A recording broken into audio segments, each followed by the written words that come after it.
stúlkunar, velkomin í Gamesýruna. Það þriðjudagur, 9. júní. Ég var að klára að horfa á fréttamannafund Task Force on Declassification of Federal Secrets.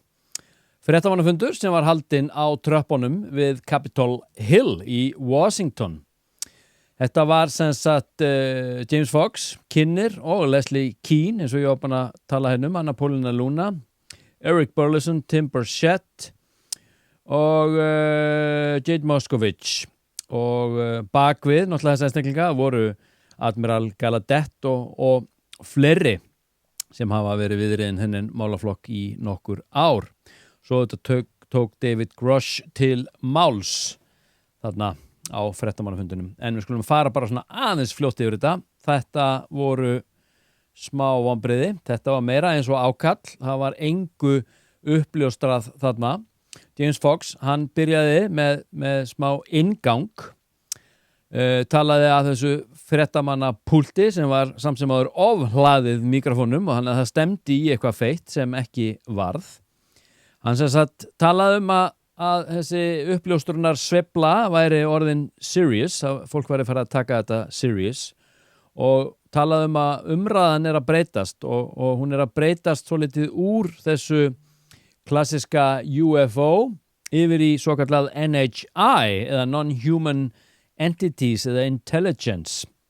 Hann nefndi Virginia-málið sem að ég skrifaði ítarlega í bókinni UFO 202 sem reyndar ekki komin út en þá en á leiðinni og nefndi þá einnig fyrrum varnarmálaráðherrann og forsetaframbjóðandann hann Rebello og og sagði sem sagt í viðtali núna daginn við Jesse Michaels að ekki bara hefði Virginia atvikið og nefndi reyndar líka Corrales atvikið væri raunverulegt. Hann sagði að ef að Bandaríkin myndu birta gögn atvikið í Virginia sem að þeir voru viðriðnir, Bandaríkjumenn, þeir flugu bæði flakinu og þessum tveimur verum, ein látin og ein lifandi, burt frá São Paulo til Wright-Patterson Air Force. Hann sagði að ef að Bandaríkjumenn myndu birta gögnin Virginia-málið, þá myndi Brasilia gera það líka.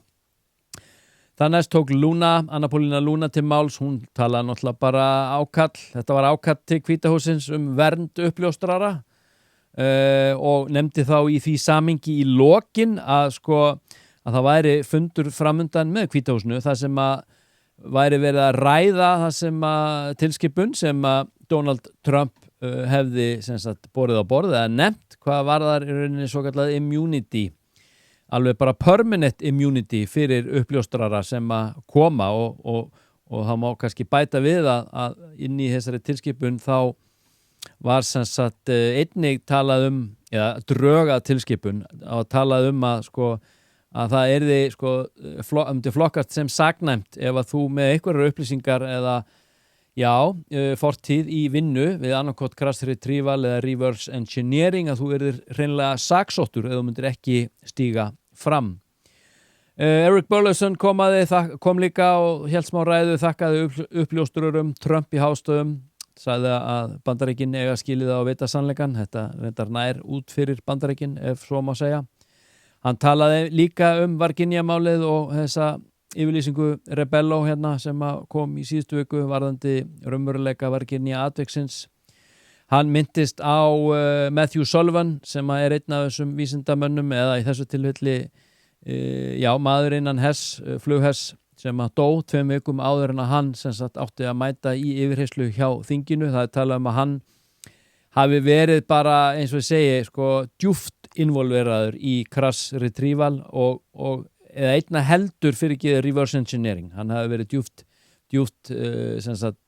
djúpur þáttakandi í reverse engineering eða endurhönnun á ójarneskum flygildum og hann talaði að þetta væri sem sagt í rannsókn. Hann talaði þetta væri núna öld uppljóstrunar og það nú alveg rétt en okkur finnst þetta dragast svolítið á langinn. Svo kemur Tim Burchett, hann náttúrulega bara kjaftfór eins og vanalega. Það eitthvað við hann sem að maður fílar, hann tekur þetta bara beint á kunni. Talaði cover-up síðan 1947. Talaði einhverja sem sagt já, einhverja bara kjána með man buns sem eru að vinna sem sagt bara ólýðræðislega kosnir fulltrúar eða í starfi fyrir enga verktaka sem að einhvern veginn bara ná að stonewalla hérna bara heiminum bara sjálfum sem sagt aðgengi að þessum upplýsingum og það fer virkilega í töðnar ánum. Jared Maskovich, hann kemur hérna sem sagt talað bara alveg frá byrjun, alveg síðan 2023 þegar hann steig inn í þetta disclosure farveg eða process að rauninni að trekk í trekk starf þingsins í þessum málaflokk hindrað af virðist einhverjum djúpríkis pésum bæði innan ríkis og innan enga geirans og svo nefndi hann hérna í lokin eitt helviti áhugaverð sem ég aldrei heyrt, hann talaði sko þegar að Bandaríkjamenn náðu Bin Laden, sama hvaða skilning ég legg í það, hvort sem það hafi verið raunverulega aðgerð eða ekki, þá talaði hann einmitt að það hafi verið notuð þyrla í þeirri aðgerð sem að aldrei var fjármögnuð af þingi og þeir höfðu ekkert yfirblikki yfir hvaða tækni var að ræða. Svo auðvitað kom Leslie Keane, hún talaði sem sagt yfirheyslu í skiff-rými eða lokuðu rými þar sem að sjálfur Mark Rubio sem að þá í þessu samhengi utanríkisráðherra Bandaríkjanna hafi sem sagt fengið að vita sem sagt raunverulega tilvist ójarneskra vera hér á jörðinni bæði sem sagt í haldi, látnar, lifandi sem og meðaloss. Þá kemur David Grush á svið og þá hélt maður niður í sér andanum. Hann talaði þjóðaröryggi, hann talaði að í raun væri það ólöglegt og stangaðist á við stjórnarskrá að leyna upplýsingum NHI og sagði það ekki flokkast undir þjóðaröryggi og það nú örugglega alveg rétt hjá honum. Hann náttúrulega sagði í vitnaleiðslunum eins og ég oft komið inn á hérna 2023 í júlí að sko Biolix came with these crafts, sem sagt áhöfn kom með þessum flíildum sem að þessar djúpríkisdeildir hafa náð til sín og hann hefur sagt í viðtölum að þessi flíildi séu fleiri en 10 og færri en 100.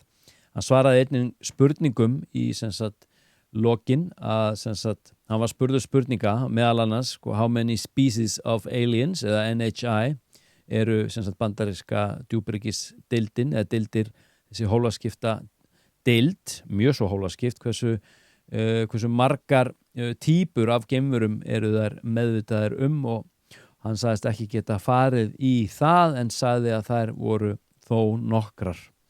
Hann var spurður út í Immaculate Constellation sem að þetta svona prógram keyrt af gervigreind sem að Matthew Brown uppgötvaði fyrir alltaf sé ekki að verða ár síðan, hann sem sagt kemur fram sem uppljóstrari í viðtali Weaponized með George Knapp og Jeremy Corbell og hann sem sagt rakst á þetta prógram fyrir tilviljun, tilkynnti það en honum var einfaldlega bolað úr starfi, misti sjúkratryggingu og eftirlaun og svo framvegis en þetta prógram, þetta gervigreinda prógram að hans sögn og fleiri sem sagt hannað þannig að innan gagnavinnslu kerfa hins opinbera og leyniþjónustunnar CIA þá þetta kerfi þannig að það grípur öll gögn, myndbönd og ljósmyndir sem koma semst inn í kerfið frá hinum og þessum deildum, hvað þessi CIA eða FBI eða DOA eða hvað þetta heitir allt og það grípur þessu gögn áður en þau sem sagt eru sett í tilheyrandi skúffur, tekur það og hirðir það og felur það. Og þetta náttúrulega svakalegt, þetta svona hátæknilegt njósna grab forrit og hann sem sagt David Grush sagði einnig að eftir vitnaleiðsluna 2023 þá hafa hann ekki bara mist sín eftirlaun og sjúkratryggingar heldur var hann einfaldlega saksóttur og hann stendur ennþá í þessu vesinni, hann var saksóttur fyrir njósnir tómt vesen, en hann sem sagt núna búin að vera í vinnu fyrir Eric Burleson núna í allavega hálft ár sem ráðgjafi. Annað kom ekki upp á Jú, ein spurningin í viðbót, hann var spurður hérna í lokin sko, hvað það margir staðir innan Bandaríkjanna þar sem þessar verur eru geymdar og hann sagðist ekki vita nákvæmlega tölu en samkvæmt því sem hann hefur heyrt frá mörgum aðilum þá skipta þessi staðir tugum og þá má kannski geta þess í þessu samingi að held ég hann heiti Matt Gaetz fyrrum þingmaður kom nú fram í viðtali fyrir ekkert svo mörgum vikum þar sem hann talaði 6 til 12 staði í Bandaríkjunum þar sem að færu fram svokallaður genasamruni milli ójarneskra vera og homo sapiens eða manna. Sko, þetta getur náttúrulega ekki verið grillara. Þetta orðið svo grillað. Þessi fréttamannafundur var, nú kannski ekki segja vonbrigði, en það kom ekki mikið upp á yfirborðið, eiginlega ekki neitt sem ég ekki vissi fyrir.